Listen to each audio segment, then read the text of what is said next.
بسم اللہ الرحمن الرحیم، السلام علیکم۔ آج ہم بات کریں گے انتہائی اہم ایگریمنٹ کے حوالے سے انٹرنیشنل ریلیشنز کی سیریز میں، اور وہ ہے لوزان ایگریمنٹ۔ لوزان ایگریمنٹ جولائی 1923 میں جو پہلی جنگ عظیم کے نتیجے میں جو الائڈ فورسز تھیں، جن میں great Britain, France, Russia, Italy اور بعد میں امریکہ شامل ہوئے تھے، ان نے یہ جنگ جیت لی تھی۔ اور یہ جنگ تھی ایکسس پاورز کے خلاف، جن میں جرمنی اور ترکی بہت بڑی طاقتیں تھیں۔ اس وقت ترکی میں خلافت عثمانیہ قائم تھی، اور یہ جنگ الائڈ فورسز نے جیت لی، اور اس کے نتیجے میں خلافت عثمانیہ جو تھی وہ ختم ہوئی۔ جرمنی پر بھی سینکشنز لگے، جن کو ورسلیز ٹریٹی کے حوالے سے آپ جانتے ہوں گے شاید۔ اسی طرح کا ایک ایگریمنٹ سوئٹزرلینڈ کے شہر لوزان میں ہوا، اور 141 دفعات پر مشتمل یہ ٹریٹی جو تھی، یہ بنیادی طور پر ترکی سے خلافت عثمانیہ کا خاتمہ کر بیٹھی۔ اس میں جو کچھ اہم پروویژنس ہیں وہ میں آپ کو بتا دیتا ہوں۔ فار ایگزامپل، اس میں یہ کہا گیا کہ ترکی سے اسلامی حکومت کا خاتمہ کر دیا جائے گا، اور اگلے 100 سال کے لیے اس میں سیکولر نظام رہے گا۔ دوسری بات یہ کہی گئی کہ جی جو خلیفہ ہوگا اس زمانے میں، اس کو ملک بدر کر دیا جائے گا، اس کی تمام جائیداد کو ضبط کر لیا جائے گا۔ ایک انتہائی دو بڑی خطرناک قسم کے سینکشنز ترکی پر لگے، اور وہ پہلا تو یہ تھا کہ ترکی جو ہے وہ آئندہ 100 سال کے لیے ترکی میں موجود نیچرل گیس اور پیٹرولیم کی ڈرلنگ نہیں کر سکے گا۔ یہ انتہائی اہم سینکشن اس میں لگی تھی۔ اور دوسری اہم چیز جو تھی وہ یہ تھی کہ جو باسفورس اسٹریٹ ہے، جو آبنائی باسفورس ہے، یہ ایک اسٹریٹ ہے۔ اسٹریٹ کہتے ہیں ایک واٹر باڈی کو جو دو بڑے واٹر باڈیز کو آپس میں ملاتا ہے۔ دراصل یہ ترکی میں موجود ترکی کی ایک سائڈ پر موجود جو بلیک سی ہے اس کو اور میڈیٹرینین سی کو آپس میں ملانے کا بہت بڑا ذریعہ ہے۔ اور یہ بھی میں آپ کو بتاؤں، جیوگرافیکلی اگر آپ باسفورس اسٹریٹ کو سرچ کریں گوگل کے اوپر، تو آپ دیکھ لیں گے کہ یہ استنبول کے بالکل بیچ میں ہے۔ یعنی استنبول کا جو شہر ہے، جو ترکی کا کیپٹل ہے، وہ ایک سائڈ پر باسفورس شہر کے اس طرف ہے، اور ایک جو ہے اس طرف یورپ کی طرف ہے۔ تو یہ جو ہے بنیادی طور پر اہم ایک آبنائے ہے، اور یہ ایک عالمی ٹریڈ اس پر ہوتی ہے میڈیٹرینین سی اور بلیک سی کے درمیان، جس میں آپ کہیں کہ دو کانٹیننٹس کے درمیان ٹریڈ ہوتی ہے، جس میں ایشیا اور یورپ کے درمیان بہت بڑی ٹریڈ ہوتی ہے۔ اور اس کا اندازہ آپ اس بات سے لگا سکتے ہیں کہ یہ سوئس کینال جو کہ ایجپٹ میں ہے، لیکن وہ آرٹیفیشل ہے، لیکن یہ جو آبنائی ہے یہ نیچرل ہے۔ یہ بالکل اس کے ہم پلہ جو ہے وہ قرار دی جا سکتی ہیں، یعنی اتنا امپورٹنٹ ہے۔ تو اس میں یہ کہا گیا اس ٹریٹی میں، اس لوزان ٹریٹی میں، کہ باسفورس اسٹریٹ کے ذریعے جو ٹریڈ ہوگی وہ اس کا ٹیکس جو ہے وہ ترکی وصول نہیں کرے گا۔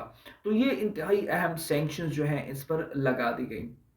اچھا، جب یہ معاہدہ ہوا تو اس معاہدے کے نتیجے میں ترکی میں جو ہے وہ خلافت ختم ہوئی، اور اس کے جتنے بھی کنٹریز تھے، جس طرح آرمینیا ہے وہ جدا ہو گیا، اناتولیا جدا کنٹری ہو گیا، اور اس کے علاوہ جو مڈل ایسٹرن کنٹریز تھے وہ ڈسٹریبیوٹ ہو گئے بٹوین فرانس اینڈ انگلینڈ۔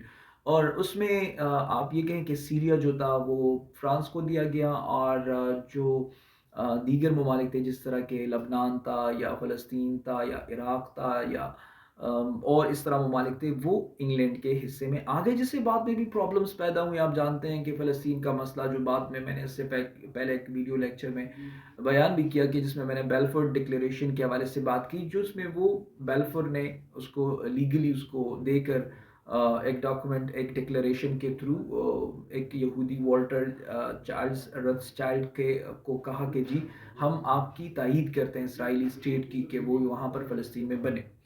بہرحال یہ معاہدہ اگلے 100 سال کے لیے تھا۔ یہ سائن ہوا تھا جولائی 1923 میں، اور اس کا ایفیکٹ جو تھا وہ جولائی 2023 تک قرار دیا گیا تھا۔ اب یہاں تک تو آپ نے سن لیا۔ اب کیا ہوگا؟ کیا یہ معاہدہ ختم ہوگا؟ کیسے ختم ہوگا؟ اس کے اثرات کیا ہوں گے؟ جولائی 2023 میں اس کا معاہدہ ختم ہو چکا ہے۔ یاد رکھیے ترکی بہت زیادہ مطلب ہے کہ اپس اینڈ ڈاؤنز اس میں آئے، لیکن اس دفعہ جو 2002 سے اسپیشلی اگر آپ ترکی کو دیکھیں، جو طیب رجب اردوان کی قیادت میں ترکی جو ترقی کے مراحل طے کر رہی ہے، वो किसी से ढके छुपे नहीं हैं। आपको मैं बता दूँ कि अगर मैं आपको स्टैटिस्टिक्स सामने रखूँ, तो जो परफ़ॉर्मेंस है रजब तय्यिप एर्दोग़ान की, वो बहुत शानदार किस्म की है। 2002 में तुर्की का जो बजट था वो 232 बिलियन डॉलर्स था। और इस दौरान रजब एर्दोग़ान की क़ियादत में 2017 का जो बजट पेश हुआ वो 851 बिलियन डॉलर्स तक पहुँच गया। यानी इतनी मुआशी तरक्की तय्यिप रजब एर्दोग़ान के हिस्से में आई। और लोग जो हैं या जो उसके सपोर्टर्स हैं वो उसको सुल्तान या खलीफा से कम दर्जा नहीं देते। स्पेशली उसके कुछ इक़दामात, जिस तरह तुर्की में अल्कोहल पर पाबंदी, लड़कियों के लिए स्कार्फ पर पाबंदी कुछ जगहों में, इस तरह एजुकेशन इंस्टीट्यूशंस में, और इसके अलावा जो इस्तांबुल में एक चर्च था, आया सोफिया, उसको मस्जिद डिक्लेयर करना, और फिर उस मस्जिद में इमाम और ख़तीब के यहाँ, और फिर वहाँ पर ख़ुद इमामत करना रजब एर्दोग़ान का, और वहाँ पर ख़तीब का खिताबत के, यानी जो जुम्मे का खुतबा होता है उस दौरान वो जो लकड़ी का जो असा पकड़ते हैं उसकी जगह तलवार पकड़ना, ये वो सारी चीज़ें हैं जो जिसकी वजह से उसके सपोर्टर्स उसको सुल्तान या खलीफा का दर्जा देते हैं। और फिर फ़िल्म इंडस्ट्री में उसका अर्थुरुल का ड्रामा बनाना, और उसमें वो तमाम तारीख़ को दोहराना कि जिस तरह तुर्की में खिलाफत का जो सिलसिला चला, ये सारी चीज़ें वो चीज़ें हैं, वो सिंबल्स हैं जिनकी वजह से जो उनके सपोर्टर्स हैं और दुनिया भर में जो दूसरे ममालिक हैं वो रजब एर्दोग़ान से थोड़ा-सा खौफ़ खाते हैं। लोगों में उसकी गैर मामूली मकबूलियत, वो भी आप जानते होंगे 2016 में उसके खिलाफ एक मिलिट्री ऑपरेशन के ज़रिए, एक मिलिट्री कूप के ज़रिए एक कोशिश की गई कि उसके तख्ते को उल्टा दिया जाए। बहरहाल लोगों ने मुज़ाहमत की और हज़ारों बल्कि लाखों की तादाद में लोग जो है वो सड़कों पे आए और मुज़ाहरे किए, और इन मुज़ाहरों में आर्मी के खिलाफ तकरीबन 241 लोग कत्ल हुए, और तकरीबन 2000 राउंड अबाउट ये लोग जो ज़ख्मी हुए। बहरहाल वो कूप जो थी वो नाकाम हुई। तो उससे उसकी शोहरत में और भी इज़ाफ़ा हुआ, और उसके 1 साल बाद यानी 2017 में जब उसने इलेक्शंस किए तो वो अगले 5 साल के लिए सदर मुंतखब हुए पहली दफ़ा। अ, सदर मुंतखब होने के बाद अब ज़ाहिर-सी बात है कि उसके पास बहुत सारे पावर्स आ गए, जैसे कि जजेस का इंतखाब वो कर सकता है, मिलिट्री को कंट्रोल कर सकता है, बजट को कंट्रोल कर सकता है, जजेस के लिमिट को जो है एक्सटेंड कर सकता है, पार्लियामेंट को डिसॉल्व कर सकता है। ये वो इख्तियारात हैं जो आ गए। यानी इस वक़्त वो एक सदर से हटकर वो एक डिक्टेटर की हैसियत अडॉप्ट कर चुके हैं, और दुनिया उसको डिक्टेटर तस्वुर करती है कि वो एक डिक्टेटर है। अब जब ये पाबंदी हट जाएगी, ये जो तुर्की पर लगी ये जो पाबंदी है जिसको हम लोज़ान एग्रीमेंट के तहत, यानी तुर्की 2023 के बाद ड्रिलिंग कर सकेगा। अपना जो अब ज़ाहिर-सी बात है कि इस मुआहिदे के तहत वो ड्रिलिंग नहीं कर सकता था। तो ड्रिलिंग नहीं कर सकता था तो अपनी पेट्रोलियम वो खरीदता, इंपोर्ट करता, और इंपोर्ट करता रहा है। अज़रबैजान से गैस खरीदता है, ईरान और रशिया से तेल मंगाता है, यानी वो अपनी ड्रिलिंग नहीं कर सकता। ये मुआहिदा ख़त्म होने के बाद क्या होगा? ये मुआहिदा ख़त्म होने के बाद तुर्की एक इकोनॉमिक पावर के तौर पर उभरेगा। कैसे? ब्लैक सी में एक एस्टिमेट के मुताबिक, तुर्की ने खुद जो एस्टिमेट दिया है उसके मुताबिक 10 बिलियन बैरल ऑयल जो है वो मौजूद है। इसके अलावा 2 ट्रिलियन क्यूबिक मैट्रिक्स गैस जो है वो पाई जाती है तुर्की में। तो जब वो ये सारी चीज़ें निकालेगा तो ज़ाहिर-सी बात है कि फिर उससे उसको इंपोर्ट करने की ज़रूरत नहीं होगी। और दूसरी बात, बॉस्फोरस स्ट्रेट के ज़रिए जो आलमी तिजारत होती है उस पर तुर्की टैक्स वसूल करेगा। यानी लोज़ान एग्रीमेंट के तहत वो टैक्स वसूल नहीं कर सकता था, अब टैक्स वसूल करेगा। जब टैक्स वसूल करेगा तो इससे भी तुर्की का जो रेवेन्यू है वो जनरेट होगा, और बहुत सारा रेवेन्यू वो हासिल कर सकेगा। वैसे भी रजब एर्दोग़ान एक स्टेट्समैन है, और उसमें वो खूबियाँ मौजूद हैं जो किसी लीडर में होनी चाहिए। जिस तरह अभी हाल ही में जो ज़लज़ला आया था, मेरे फरवरी में जो ज़लज़ला आया था तुर्की में, तो उसमें उसको ज़रूरत थी कि उनके यहाँ डॉलर्स आए, और थोड़ी-सी महँगाई बढ़ गई थी, इन्फ्लेशन बढ़ गया था, तो उस वजह से उसके जो इक़दामात थे वो काबिल-ए-सताइश थे। यानी उसने उसी दिन या दूसरे दिन ग़ालिबन ये ऐलान किया कि जिसके पास जितने भी डॉलर्स हैं वो तुर्की बैंक्स में लें, और उसके हवाले से आप लीरा को जो है वो ले लें, एक्सचेंज कर लें।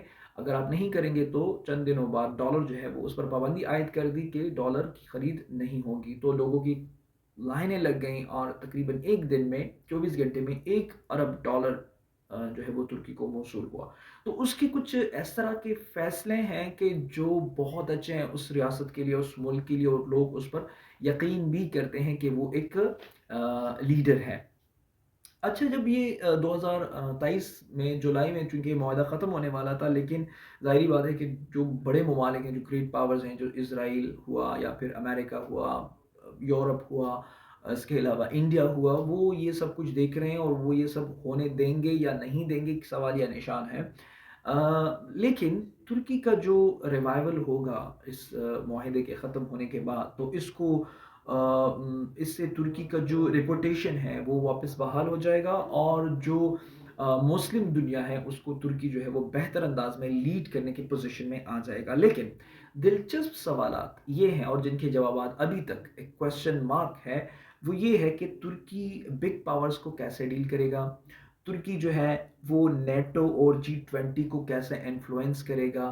तुर्की रशिया के साथ अपने ताल्लुकात को कैसे बरकरार रखेगा? और तुर्की अपना ये ख्वाब पूरा भी कर सकेगा या नहीं कर सकेगा, और इसमें बड़ी ताकतों का रोल क्या होगा, क्या वो ऐसा होने देंगे या नहीं होने देंगे, ये क्वेश्चन मार्क्स हैं, ये कुछ सवालात हैं, कुछ क्वेश्चंस हैं कि जिनके जवाबात अभी तक मेरे ख्याल में सवालात ही हैं, उनके जवाबात मौसूल नहीं हुए। बहरहाल ये तो लुज़ान एग्रीमेंट, कि लुज़ान एग्रीमेंट क्या था, उसके प्रोविजंस क्या थे, और उसके नताइज इम्पैक्ट क्या हुआ तुर्की के ऊपर, और जब ये ख़त्म होगा तो उसका इम्पैक्ट क्या होने जा रहा है, और क्या ये होगा भी या नहीं। तो मैंने जिस तरह कहा कि ये एक क्वेश्चन मार्क है, एक सवाल है कि ये होगा भी या नहीं, और होगा भी तो कैसे होगा। दुनिया, इस्लामी दुनिया किस कदर सपोर्ट का मुज़ाहरा करती है इस लोज़ान एग्रीमेंट के ख़ात्मे के ऊपर, इस्लामी दुनिया का रिएक्शन क्या होगा। और ज़ाहिर बात है, जिस तरह मैंने कहा कि दुनिया इस वक़्त ये देख रही है, और तुर्की के बढ़ते हुए असर और रसूख पर उनकी नज़रें मौजूद हैं, और मेरे ख़्याल में तो ऐसा वो होने नहीं देंगे। वो हतल-वसा कोशिश करेंगे कि उसको डील दें, उसको ना मतलब है कि दोहराएँ इस हिस्ट्री को, कि तुर्की दोबारा से अपनी खोई हुई रेपुटेशन को हासिल करें और दोबारा से दुनिया में एक इस्लामी खिलाफत के तौर पर तुर्की जो है वो उभरे। बहरहाल ये तो लुज़ान एग्रीमेंट के हवाले से कुछ बातें जो मैंने आप लोगों के साथ शेयर की। उम्मीद करता हूँ कि बहुत इंटरेस्टिंग रही होंगी, और आपने कुछ ना कुछ इससे पिक किया होगा। अपनी दुआओं में याद रखिए। Thank you. अल्लाह हाफ़िज़।